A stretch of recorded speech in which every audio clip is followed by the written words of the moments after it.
बिस्मिल्लाहिर्रहमानिर्रहीम अस्सलाम वालेकुम। Welcome my foodie flames family. उम्मीद है सब खैर खैरियत से होंगे। तो जी आपने आज तक एक मीठा नहीं चखा, क्योंकि ये मीठा तो मैंने आज बनाया है और आज मैं आपके साथ शेयर करने वाली हूँ। ट्राई करेंगे तो पता चलेगा कि वाकई टेस्ट में सबसे अलग और मज़ेदार है। तो जी रेसिपी शुरू करते हैं। अल्लाहुम्मा सल्लि व सल्लिम अला सय्यिदना मोहम्मद सल्लल्लाहु अलैहि वसल्लम। सबसे पहले मैंने 1 लीटर दूध लिया है, उसको बॉईल करना रखा है और उसमें मैंने 1 कप टेट्रा मिल्क भी ऐड किया है, जिससे टेस्ट बहुत अच्छा आएगा। अलग से 1 कप दूध लेंगे, उसमें मैंने 4 से 5 चम्मच कस्टर्ड के ऐड करके अच्छी तरीके से मिक्स कर लिया है। और इसमें फ्लेवर आपने वनीला या मैंगो ही रखना है, वही इस डेजर्ट के लिए बेस्ट है। और आप मेरी ये वीडियो एंड तक जरूर देखिएगा, तो मेरी गारंटी है कि ये क्विक और हेवनली डेजर्ट इंशाल्लाह सबको पसंद आने वाला है और सब जरूर ट्राई करेंगे। तो जी जो दूध मैंने गर्म करना रखा था, उसमें 2 से 3 चम्मच मैंने चीनी के डालने हैं। आप अपने टेस्ट के मुताबिक भी डाल सकते हैं, मुझे कम मीठा ही अच्छा लगता है और सबको शायद कम मीठा ही अच्छा लगता है। और उसमें मैंने ये कस्टर्ड डाला है 3 हिस्से, एक हिस्सा मैं रख लूंगी और उसमें मैंने 1 से 2 चम्मच मजीद कस्टर्ड के डाल के उसको थोड़ा सा गाढ़ा पेस्ट बना के रख लेना है। अब जो मैं वो बना रही हूँ पैन में दूध और कस्टर्ड को, उसमें मैंने कैशियो नट्स, बादाम और पिस्ते के स्लाइसेस करके डाल देने हैं और थोड़ी देर उसको गाढ़ा होने तक पकाएंगे। और जब ये थोड़ा सा गाढ़ा होने लगेगा और थिक कंसिस्टेंसी आएगी, बहुत ज़्यादा थिक हमने नहीं करना क्योंकि हमने इसको ब्रेड स्लाइसेस पे पोर करना है। तो हम इसके 3 हिस्से निकाल लेंगे एक बॉल में और एक हिस्सा पैन में रहने देंगे और जो मैंने कस्टर्ड का थिक पेस्ट बनाया था उसको ऐड कर दूंगी और इस कस्टर्ड को हम मज़ीद थिक होने तक पका लेंगे। तो जी वीडियो पसंद आ रही हो तो लाइक ज़रूर करें, सब्सक्राइब तो लाजमी कर दें और बेल आइकन बटन भी ज़रूर प्रेस करें।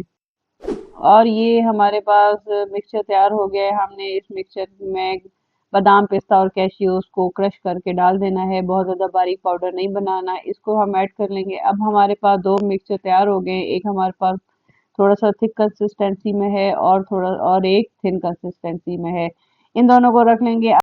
अब ब्रेड के स्लाइसेस को गोल शेप में काटेंगे, किसी कप या लिड से आसानी से ये शेप बनाएंगे और एक डिश लेंगे, उसमें हम इनको सेट करेंगे। सेट करने से पहले हमने इसमें थोड़ा सा दूध डालना है, सादा दूध लेंगे, उसको डालेंगे और उसके ऊपर हमने एक एक ब्रेड के ये स्लाइसेस रख के हमने इनको दोनों तरफ से मोइस्ट करना है और अरेंज कर लेना है पूरी डिश में।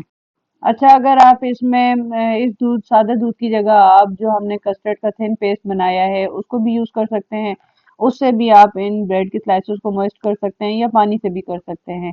ये आपकी चॉइस पर है, जैसे आप पसंद करें। तो इन स्लाइसेस को सबको अरेंज हो जाएंगी, तो हमने अगला स्टेप ये करना है कि जो हमने पेस्ट बनाया था थिक वाला ड्राई फ्रूट्स और कस्टर्ड का, उसको हमने सब स्लाइसेस के ऊपर रख लेना है। एहतियात से रखेंगे ताकि हर स्लाइस के अंदर ये पेस्ट आए और ऊपर से हम दोबारा वो स्लाइसेस की लेयर लगाएंगे, या आप ये भी कह सकते हैं इनको सैंडविच की तरह से कवर कर देंगे। ये एक छोटे छोटे से सैंडविचेस बन जाएंगे। फिर इनको हम सबको असेंबल कर लेंगे और अगला स्टेप हमारे पास ये है कि हमने इनके ऊपर डालना है वही मिक्सचर जो हमने थिन पेस्ट बनाया था कस्टर्ड का। अब इसकी लेयर हमने कैसे लगानी है कि पहले हम साइड्स में पोर करेंगे ताकि इसके जो किनारे हैं वो खाली ना रहें और कोई जगह भी इसकी मोइस्ट होने से ना बचे। अच्छे तरीके से इसके ऊपर हम पोर करेंगे ताकि इसके हर स्लाइस को अच्छी तरीके से सोक करना है, कोई साइड ड्राई ना रहे। यही वो मैजिक है जो डिजर्ट को क्रीमी और लशियस बनाता है। और आप जो मेरी वीडियो देख रहे हैं और यहाँ तक पहुँच गए हैं, तो मुझे अपने कमेंट में ज़रूर बताइएगा कि किस किस को मेरी वीडियो ये पसंद आई है और कौन कौन इरादा कर रहा है कि वो इंशाल्लाह ज़रूर ट्राई करेंगे। और एक प्रो टिप है कि सर्व करने से फिर सिर्फ 5 मिनट पहले इसे फ्रिज या फ्रीजर से निकालें। अच्छी तरह ठंडा होने पर इसका जायका और मज़ा दुगना हो जाएगा।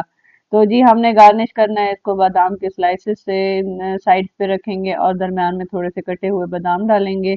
तो आप ये लुक देख सकते हैं और जब ये आप ट्राई करेंगे तो इसका टेस्ट भी चेक करेंगे कि क्या ही बात है इसकी, और ये बहुत ज़्यादा मज़ेदार बनता है, मिनटों में ख़त्म हो जाएगा। तो जी मुझे दुआ में याद रखिएगा कि अल्लाह